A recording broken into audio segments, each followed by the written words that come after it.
कुरुक्षेत्र लोकसभा भाजपा निगरानी समिति चेयरमैन धर्मवीर डागर ने कहा कि बड़ौदा उपचुनाव में जजपा भाजपा प्रत्याशी योगेश्वर दत्त भारी मतों से जीत दर्ज करेंगे।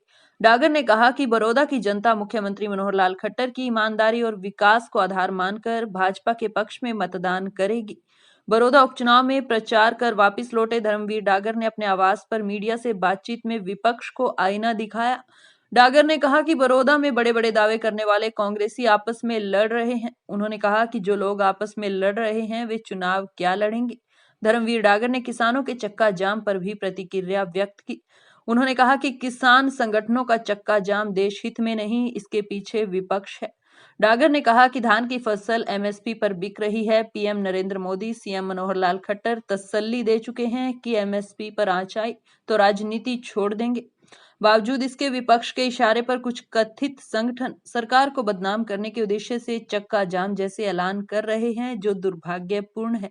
डागर ने किसानों से अपील की कि वे अपने भले बुरे की पहचान 15 दिन से मैं बड़ौदा के चुनाव में लगा हुआ हूँ।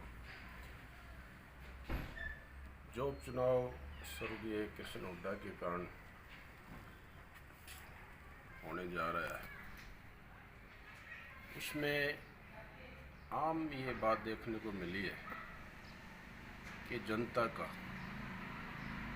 भारतीय जनता पार्टी की नीति और रीति और जो उन्होंने विकास के कार्य किए भारतीय जनता पार्टी में, उस पर लोगों को पूरा भरोसा है।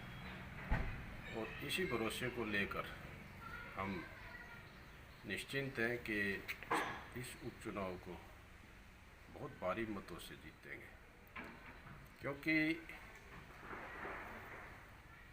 हम लोगों के बीच में जाते हैं तो बात सामने निकल के आती है कि आने वाले 4 वर्ष भारतीय जनता पार्टी का राज तो चल ही रहा है।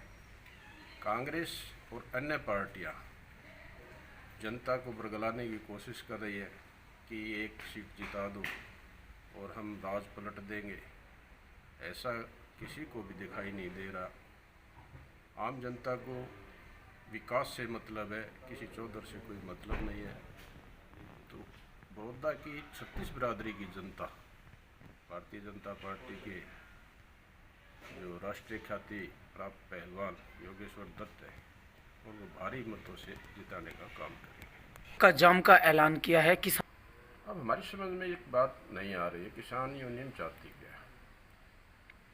जब इस देश के प्रधानमंत्री ने और इस प्रदेश के मुख्यमंत्री ने यहाँ तक कह दिया कि अगर एमएसपी ख़त्म हुई तो हम राजनीति छोड़ने का काम करेंगे, और ये कहने की बात नहीं है, उन्होंने करके भी दिखाया। अभी आपके सामने एमएसपी के रेट बढ़ के तय हुए हैं गेहूँ के, और मंडियाँ आपके बीच में सुचारू रूप से चालू है। और ये भी इतना भी कहा है मुख्यमंत्री जी ने, अगर मंडियों का विस्तार की ज़रूरत पड़ी तो मंडियों का विस्तार भी करेंगे। और आपके सामने अभी जीरे की फसल, उसका एक एक दाना हरियाणा सरकार खरीद रही है, और 23 फसलें जिसका एमएसपी है, उसमें से 8 फसलें हरियाणा सरकार एमएसपी पर खरीदने का कार्य कर रही है, जो कि किसी भी कांग्रेस शासित प्रदेश में गेहूं और जीरे के अलावा कोई भी इस कार्य को नहीं कर रहा है। इसलिए किसानों को अपने भले की सोचते हैं, इन बातों को उनको समझना होगा कि कौन किसके हित में है, कौन अहित में है। तो मैं तो किसान भाइयों से यही अनुरोध करूंगा कि वो अपने हित को देखते हुए आगे का काम अपने। क्या लगता है इस चक्का जाम के पीछे विपक्ष है? हाँ जी, विपक्ष है इस चक्का जाम के पीछे, क्या लगता है आपको? विपक्ष का तो काम ही होता है कि दूसरों के कंधों पर बंदूक रख के चलाना। विपक्ष तो अपना काम में व्यस्त है, कैसे लोगों को बरगलाया जाए, कैसे किसानों को बरगलाया जाए, कैसे सरकार का विरोध किया जाए। विपक्ष का तो काम विपक्ष से विरोध करने के लिए विरोध कर रहा है। बाकी ऐसा कोई किसान के अहित का काम भारतीय जनता पार्टी की सरकार नहीं